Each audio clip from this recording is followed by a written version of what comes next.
Remunicipalización es un tema de justicia social, un tema de redistribución de la renta más justo, ¿no? Entonces, nuestro sindicato está apuesta decididamente por la remunicipalización, ¿vale? Eso habrá obstáculos, pero desde luego a la voluntad política, que es lo primero que tiene que haber para que esto se pueda producir, está también la determinación sindical, y en este sentido el CGT no duda en ningún momento en apostar fuerte por el tema de que vuelva el servicio a ser una gestión directa.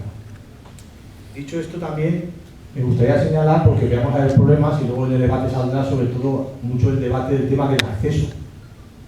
Habrá muchas quejas, eso en el debate se verá.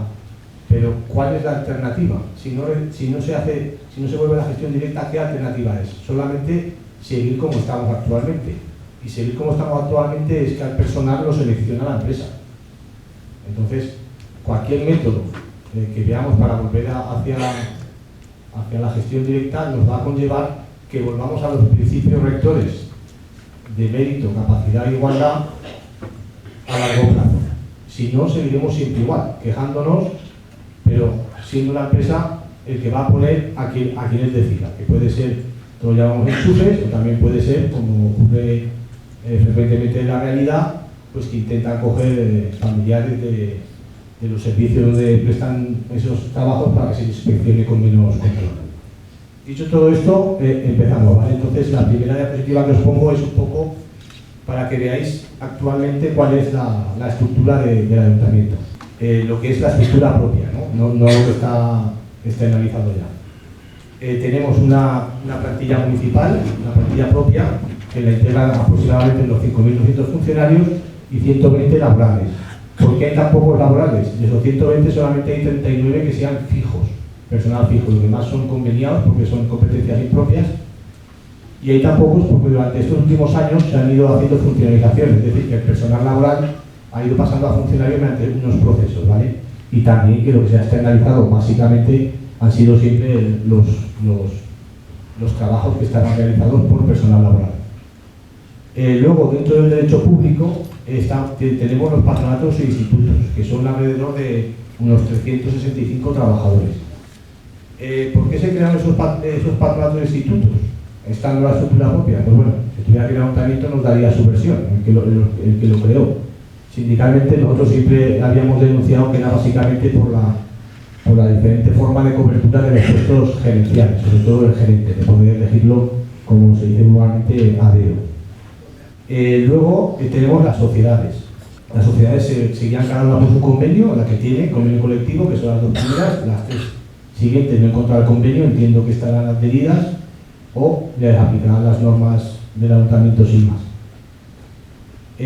También, ¿por qué se crearon? Pues lo mismo, ¿no? Nosotros sindicalmente pensamos que ha sido siempre para poder elegir a los cargos gerenciales de una forma siempre a dedo. Por ponernos un ejemplo, Zaragoza Deporte Municipal, el gerente actual, el gerente del inicio de esta sociedad era un auxiliar administrativo que trabajaba en el Ayuntamiento de Zaragoza. Y auxiliar administrativo al gerente solamente se podía hacer con esta fórmula jurídica. Requisitos previos antes de que se produzca una subrogación. Ahí los tenéis. Primero tiene que adoptarse en el pleno municipal, que esa subrogación se va a producir, y esa adopción pues tiene que ser respetando las normas aplicables en el orden administrativo, es decir, todo el protocolo legal administrativo, presupuestario y financiero. El presupuestario y financiero, sobre todo desde la reforma del 135 de la Constitución Española, que es realmente a partir de esa reforma donde vienen las leyes que aplican desde Madrid a los distintos municipios, ¿no? Entonces ya hacen una serie de requisitos que la verdad es que Alberto nos hablará, supongo, sobre ello, pero desde luego hace 2 o 3 años ese presupuesto estaba totalmente desbordado y estaba generando deuda de ayuntamiento año tras año, ¿vale? Es importante también a la hora de la subrogación, si esa plantilla subrogar, ¿qué función está haciendo? Supongo que todos sabéis que un ayuntamiento, sobre todo a partir de la reforma de la ley de bases, tiene 3 tipos de competencias, una que son las propias, que son las que la ley atribuye, pues por ejemplo parques y jardines, limpieza pública, otras que son las impropias, que les correspondería a la comunidad autónoma, pero que la comunidad autónoma puede conveniar con el ente local, en este caso el ayuntamiento, y la desarrollaría el ayuntamiento, pero sería desde la comunidad autónoma la que marcaría más o menos las directrices. Y luego están las impropias, que mucho me temo que estas, conforme vayan caducando, y pongo por ejemplo, así que conozcamos todos, Bici Zaragoza, pues podría quedar totalmente en el aire y podría incluso ser una competencia que tendría que salir, porque el ayuntamiento, con la actual situación que tiene, que está sujeto a planes de ajuste, pues legalmente no le dejaría cumplirla desde Madrid. Eso es importante porque hay algún servicio más, ¿vale? Conforme caduque, el bici le queda bastantes años, pero esos servicios están un poco en el aire. Acaba todo esto a finales de 2016, también hay unas elecciones, esperemos que cambie un poco normativamente todos estos aspectos, pero sí que hay ciertos servicios que podrían desaparecer. Vamos ahora a ver un poco los obstáculos que podrían ocurrir durante el proceso y que viene de la práctica real que estamos viendo los que trabajamos en el ayuntamiento. Por un lado, la delegación de gobierno, luego los sindicatos corporativos, la tasa de reposición y la propia ley de contratos. El uno, la delegación de gobierno, os lo decimos por propia experiencia. Actualmente la delegación de gobierno ha parado dos procesos que ni le va ni le viene, y que durante estos años se han ido realizando en el ayuntamiento, estando gobernando tanto como el PP como el PSOE. Por ejemplo, es la funcionalización que os he dicho. Si hay 5.200 y solamente 39 quedan de laborales, los 39 que aún estamos de laborales, ha parado la delegación de gobierno ese proceso. También las ofertas de empleo público, porque venían desde el año 2006 y el MEP pone que las ofertas de empleo público se realizarán en un plazo improrrogable de 3 o 4 años, no recuerdo bien, y ese plazo ha pasado, y lo normal sería que sancionaran al ayuntamiento por haber tardado más, pero lo han parado por eso, y el juez lo ha estimado que se puede parar por eso, ¿no? Es incomprensible, porque el espíritu de esa norma es precisamente acelerarlos, no porque la incumpla las palabras. Esto es importante, ¿no? ¿Cómo parar la presión de la delegación de gobierno? Pues con presión sindical. En estos dos procesos que os digo, tanto la funcionalización como la oferta de empleo público, no ha habido movilización sindical. En la oferta de empleo, porque hay determinados sectores que también están interesados en que no salgan, es lógico, y el proceso de funcionalización, pues porque somos muy pocas personas. Para que la delegación de gobierno no actúe, tiene que tener claro que habrá una fuerza sindical, que habrá suficiente músculo para que se lo piense. O sea, lo que no puede ser es que la delegación de gobierno haga un acto y no tenga su reacción sindical. Si, por ejemplo, así se decide de municipalizar parques y jardines, nadie duda que la reacción sindical va a ser contundente. Pues todo eso habría que aplicarlo a las diferentes contratas. Luego, el 2 son los sindicatos corporativos. Os he traído un ejemplo para que veáis hasta qué nivel se llega en este caso. Hace un año, cuando se estaba haciendo, o 2 años, cuando se estaban haciendo los borradores de la modificación de la ley de bases, lo que os ha hablado de las competencias impropias, propias, etcétera, pues quedaba muchísima gente que se quedaba en el aire. Es decir, si por ejemplo quitaba la competencia de bibliotecas, que no es el caso, pero imaginaros que fueran bibliotecas, pues lo que hicimos la mayoría sindical del ayuntamiento, comisiones UGT, OSTA y CGT, es intentar que esa gente pasara a la estructura del ayuntamiento para ocupar los huecos que había generado la tasa de reposición, es decir, la no cobertura de vacantes durante años por esa gente. Pues ese acto sindical 100%, mirad las reacciones que tuvo de este par de sindicatos corporativos que tenemos en el ayuntamiento. El primero es decir, el titular ya es para caerse, ¿no? Nos bajarán el sueldo, que tiene que ver si realmente ese personal ya estaba presupuestado en el ayuntamiento de Zaragoza, solo que en vez del capítulo 1, en el capítulo 4, era simplemente cambiar el capítulo, no era más. Pues así empezaban pues eso, llamando a las tripas del funcionariado para intentar parar una cosa que era totalmente sindical. Imaginaros si esto pasa con gente de la casa, entre comillas, lo que se va a producir, o los movimientos que se van a producir si la remunicipalización sigue adelante. El siguiente sindicato aún es más preocupante, porque si dice sí, que está en alguna de vuestras contratas, dice esto, imaginaos aquel sindicato que no está en ninguna contrata, que es el CSE, que es el sindicato de la policía local, que ya llevan entre 1.500 y 1.600 efectivos de esa plantilla de 5.200.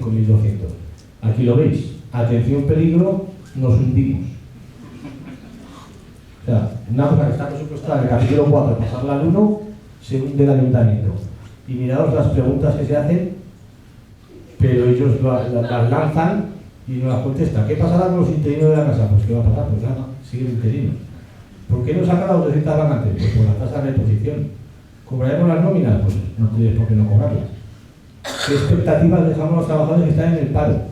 No tienen los mismos derechos de acceso, pero es que ya están dentro. ¿Y qué pasa con las expectativas de aquellos proyectos parados que pagan beneficiosamente? Eso sí que les importa porque estos sindicatos normalmente están asociados a academias. ¿Vale? Esa tendría que haber puesto la primera. El tercer obstáculo es la tasa de reposición. Lo he puesto porque la mayoría de literatura que he estudiado ahí está, pero yo no he encontrado ninguna sentencia donde se haya argumentado este obstáculo, ¿vale? La tasa de reposición, para quien no sepa lo que es que a las administraciones públicas cada año en la ley de presupuestos se les pone una limitación de plazas que pueden sacar de la gente que se jubila o que se da de baja por distintos motivos. Es decir, si se van 100 funcionarios o se van 80, que podríamos decir que es la media que se jubilan anualmente en el ayuntamiento, pues solamente se deja reponer, pues durante unos años ha sido el 0%, otros el 10% y este año está en el 50%, después de años a 0,15%. No hay sentencia sobre esto, ¿no? Pero sí que se estudia como un posible problema. Si hiciéramos una subrogación al ayuntamiento que, por ejemplo, la delegación de gobierno lo llevara porque dijera que eso supone más efectivos, ¿vale? No hemos visto, yo no he visto caso concreto, lo que pasa es que la literatura está y yo lo cuento. Lo que sí que permite la propia ley de presupuestos es que no contaría como tasa de reposición si viniera de un organismo público en el que ya tuviese la comisión de fijo, es decir, aquello que hemos hablado antes de los patronatos que vinieran al ayuntamiento, pero no es el caso. Y el cuarto obstáculo es la propia ley de contratos y solamente a un tipo de contratos. La ley de contratos, hay diferentes tipos de contratos, está los de gestión de servicio público, como puede ser también, repito, parques y jardines, o los de contratos, por ejemplo, los que mantienen los ordenadores del seminario o también la limpieza de los edificios y locales. Es decir, no gestionas una competencia entera, como puede ser la limpieza pública, sino que lo que externalizas es una parte de una de tus competencias propias. Entonces, la ley de contratos sí que pone, en este caso, que si se extinguieran, si subiera la subrogación, no podrían consolidar plaza en ese organismo. Bien, eso pone. Pero claro, si vamos al literal, simplemente pone consolidar. Eso quería decir que tendrían que entrar contratos temporales, pero nada evita que luego esos contratos se pudieran convertir en indefinidos, ¿vale? Pero es una limitación que también hay que decirla. Hablamos ahora pues de lo que es propiamente la subrogación. La subrogación puede venir dada por tres causas. Una, por la propia legislación básica, que es el Estatuto de los Trabajadores, porque así lo determina el convenio colectivo, o porque así lo ponga en el pliego de condiciones de servicio. Hablo en causas generales y ahora nos iremos metiendo en el tema de administraciones públicas. Los requisitos para que se aplique el artículo 44, es decir, la legislación básica del Estado, es que ese cambio de titularidad, cuando se produce la reversión, tanto de una empresa a un centro de trabajo, una unidad productiva, que los elementos patrimoniales y la organización de esa contrata, dijéramos, también se transmite. Y por transmitir entendemos una especie de compraventa. ¿De acuerdo? Estos son temas generales. Se está empezando a aceptar en la jurisprudencia que si el factor determinante es simplemente el factor trabajo, como podría ser, por ejemplo, la limpieza de los edificios, donde realmente el material de la organización, cuando todos sabemos que hay empresas que residen en Lugo y no aparecen por aquí para nada más que para los problemas así urgentes, se están empezando a admitir que se subrogue, ¿vale? Pero en líneas generales exige que haya una transmisión tanto de la organización como de los bienes que tenía la empresa que acaba el contrato. Si vamos a la jurisprudencia con este artículo, lo primero que vemos es que la contrata y la concesión administrativa no se considera en sí misma una unidad productiva. Eso que hemos dicho, que pasa una empresa o una unidad productiva, pero porque sea una contrata no quiere que sea una equivalencia igual a unidad productiva, ¿de acuerdo? Entonces, al principio, la verdad es que las primeras sentencias eran sobre todo contradictorias porque la mayoría decían que no había subrogación en este sentido. Por tanto, en general, si no se aplica el artículo 44, nos iríamos ya al siguiente, que es el convenio colectivo, ¿vale? Es decir, Si no se aplica el 44, pero el convenio colectivo entra la subrogación, vendría la subrogación. Entonces, en la jurisprudencia española, también por el tema del artículo 44, lo que se está viendo últimamente es que empieza a dar la razón de que toda reversión de un servicio público que acuerda seguir prestando directamente el ayuntamiento se produce subrogación, ¿vale? O sea, hay más sentencias ya favorables que contradictorias. Y luego hay que mirar también en el tema de cuando se mira jurisprudencia a raíz de que han nacido esas sentencias. No es lo mismo una sentencia que pida subrogación que la sentencia donde ya se ha producido la subrogación. Me explico. Cuando hay un plan de ajustes, pues, por ejemplo en el ayuntamiento o el plan de proveedores, pues una de las partes es también remunicipalizar, pero sin subrogación. Por ejemplo, en el ayuntamiento se hizo con los guardas de seguridad de edificios, que eran creo que unas 40 plazas, ¿vale? Entonces, ante esos hechos que en todas las administraciones se han producido, como por ejemplo en el ejército, pues pusieron a limpiar a los soldados, ¿vale? Entonces se quitaron gente de limpieza. Entonces, en esos casos sí que se han perdido las sentencias, es decir, cuando no te subrogan y vas al juzgado porque entiendes que tenía que haber subrogado, porque así lo ponía en el pliego, lo ponía en el convenio colectivo y la ley piensa que tenía que aplicar, la mayoría, yo creo que todas que he leído, no le da la razón, porque es la propia administración el que va a gestionar el servicio y entiende que había un contrato que ha finalizado y la empresa que se va paga su correspondiente 20 días por año y desaparece la relación. En las otras sentencias donde es al revés, es decir, subroga ya definitivamente la administración, coge a los trabajadores que estaban, los subrogan y hay algún tipo de pleito, como puede ser un trabajador que no le interesaba y lo ha llevado a pleito porque dice, bueno, a mí me tenía que haber finiquitado estos antes de que me metiera en la administración. En ese sentido, la jurisprudencia nunca entra a valorar ni tasa que esa subrogación ha sido válida o no válida, es decir, da siempre por buena la subrogación. Es decir, cuando hay una voluntad política, difícil será que un juez, cuando aplica la estabilidad laboral, diga que no. Y luego está la jurisprudencia europea, que es mucho más garantista en este sentido de la estabilidad laboral que la española, ¿vale? La sentencia más famosa es del 2003 y cuando hemos hablado de que un requisito era la transmisión de los bienes, la sentencia europea viene a decir que no hace falta ni que haya una transmisión, es decir, que no haya una compraventa, sino simplemente que pasen los bienes materiales necesarios. Y en este caso yo creo que todas las contratas del ayuntamiento pasan esos bienes.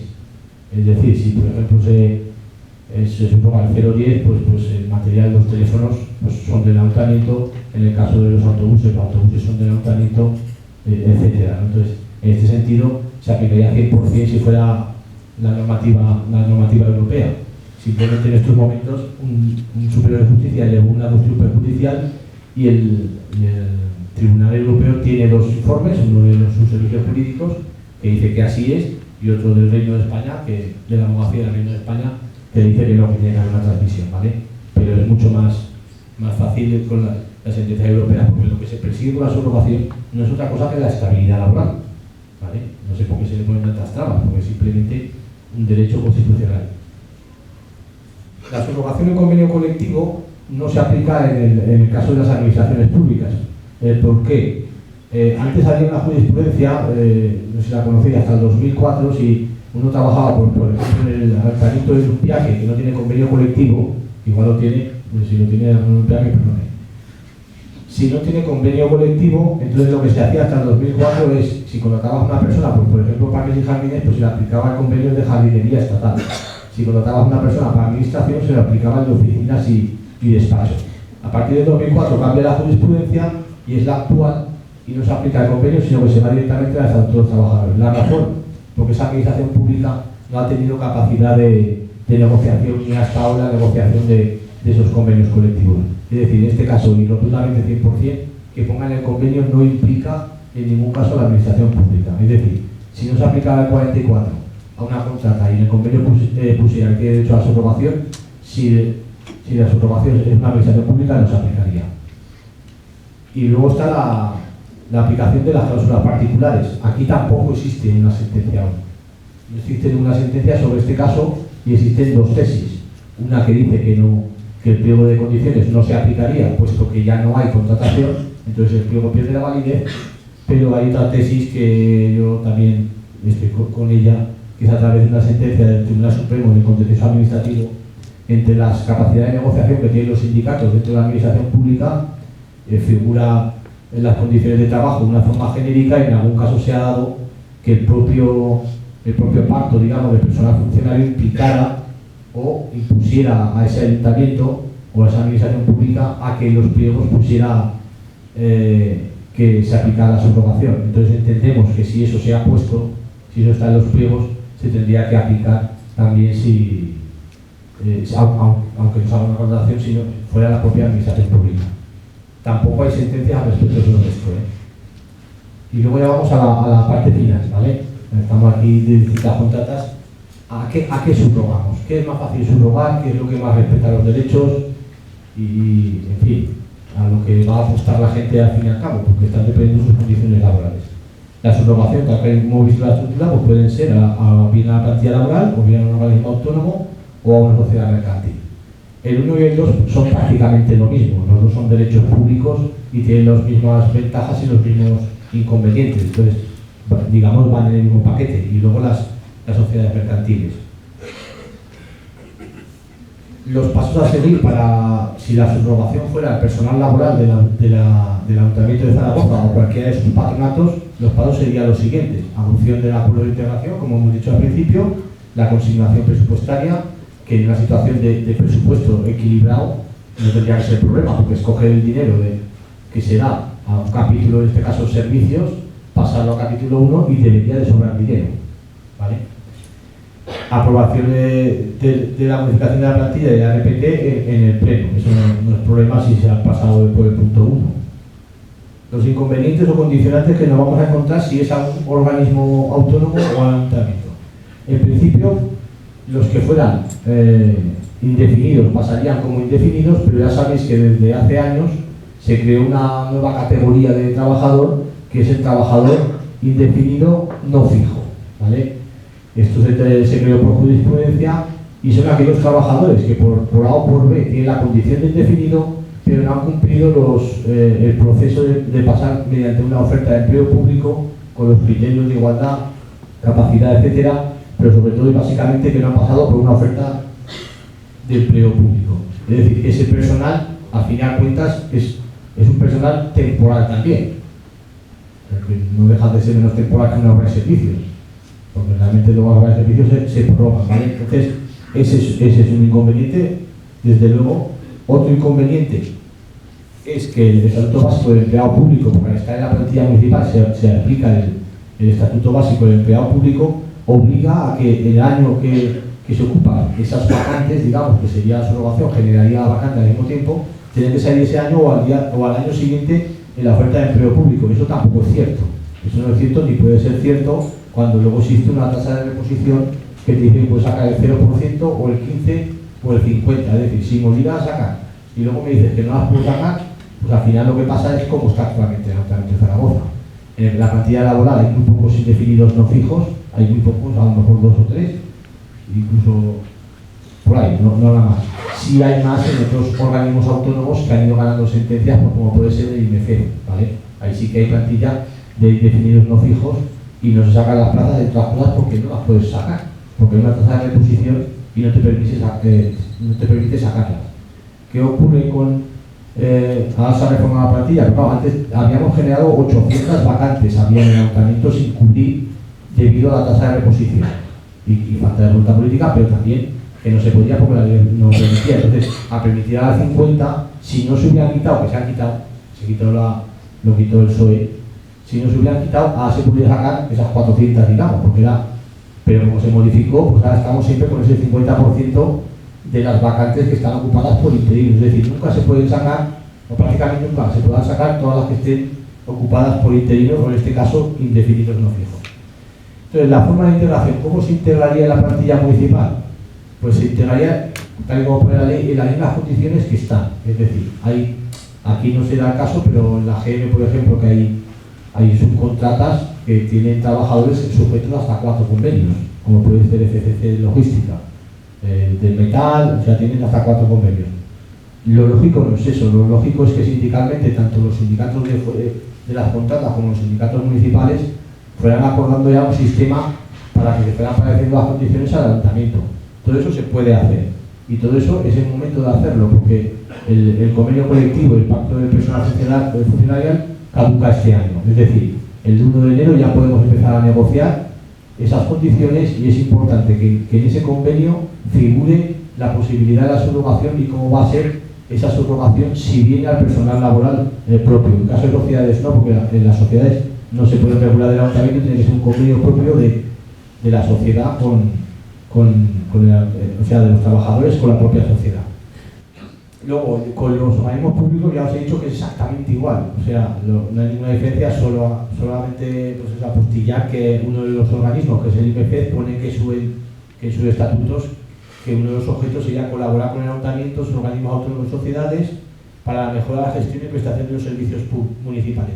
Es una posibilidad de poder encajarlos ahí, a diferentes contratas. Pero bueno, yo pienso que lo lógico sería o a la plantilla municipal del ayuntamiento o a las sociedades, un paso intermedio de patronato, cuando lo que estamos hablando es que vuelvan a la plantilla municipal, es un poco absurdo. Y luego ya vamos a la última, que son las sociedades, que personalmente desde luego yo siempre he tenido claro que sería la fórmula, que creo que se apoyaría por todas las partes, porque es la que menos inconvenientes tiene, porque aquí realmente no hay ningún problema para la fijeza absoluta. Las sociedades se rigen en el sentido de las leyes laborales por el tema del derecho privado, y el que está allí no existe el indefinido no fijo ni existe el fijo, existe el indefinido como cualquier empresa y no hay más. El que pasa indefinido y el que pasa temporal y luego tiene las características para ser indefinido, pues se hace indefinido por convenio colectivo y no tiene por qué haber mayor problema. El problema se pone por las leyes ante la constitución de las sociedades, es decir, por Madrid, para que los municipios no puedan actuar un poco por su cuenta, y luego veremos la contradicción que tiene entre lo que hace Madrid y lo que deja hacer Madrid, ¿vale? Entonces, en las exigencias, la problemática que nos vamos a encontrar es, primero, que para que se haga una sociedad hay que hacer un informe, que también hay que acompañarlo con un informe del interventor municipal donde diga que gestionarlo por una sociedad es más sostenible y eficiente que los puntos que la gestión directa, ¿vale? Eso hay que hacerlo. Pero bueno, si se ha conseguido que un auxiliar administrativo sea el gerente de una sociedad, creo que esto se podrá solventar, ¿vale? Luego también la ley pone límites a la constitución de sociedades, ¿vale? La reforma de la ley de base de régimen local dice que desde su aprobación que no se pueden constituir, ni el ayuntamiento puede participar en la constitución de sociedades mientras esté sujeto a un plan de viabilidad y a un plan de ajuste, y el ayuntamiento está sometido. Entonces, realmente, para que pase una sociedad, lo que tenemos que tener claro es que tendrá que ser aprovechando una de las sociedades que ya tenemos, o esperar un cambio normativo desde Madrid. Pero en principio tendría que ser a una de las sociedades cambiar el objeto en el pleno y pasarlos a esa sociedad. Eso es posible, no es nada imposible. Y luego se aplica simplemente el derecho privado, salvo en su creación, como hemos hablado, y también en la disposición adicional primera del Estatuto Básico del Empleado Público dice de una forma muy genérica que las sociedades entrarán también por los principios rectores, que son capacidad, igualdad y mérito, ¿vale? Eso lo pone de una forma muy genérica, pero las sociedades no tienen por qué sacar oferta de empleo público. Las sociedades pueden contratar a una ETT, por ETT, las sociedades pueden contratar a través de empresas de selección, o sea, no vemos ningún problema, y así concluye el tema de las sociedades, para que el personal que pase ahí y sea indefinido siga siendo indefinido. Es decir, hay una sentencia, que es la que se señala aquí, que es la que tenemos aquí, sobre el caso AENA, que eran los trabajadores que ganaron, porque en la AENA es un convenio, en la AENA también crean la figura del indefinido no fijo, pero la crean a través de convenio colectivo. Estos trabajadores no tenían esa condición y cuando se les despidió ganaron despido improcedente, porque venía a decir que eso no es una administración pública, por tanto esa categoría de trabajador indefinido pues es un poco sobrante, ¿no? Es un poco sobrante y no tiene ningún sentido.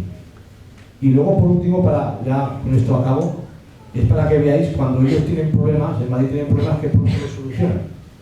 ¿Vale? O sea, aquí a los ayuntamientos, a los municipios nos dejan todo el marronazo, pero ellos desde luego en Madrid lo solucionan, porque claro, tienen la potestad legislativa, es decir, pueden aplicar y pueden redactar las leyes. Los ayuntamientos no tienen esa potestad, la potestad legislativa.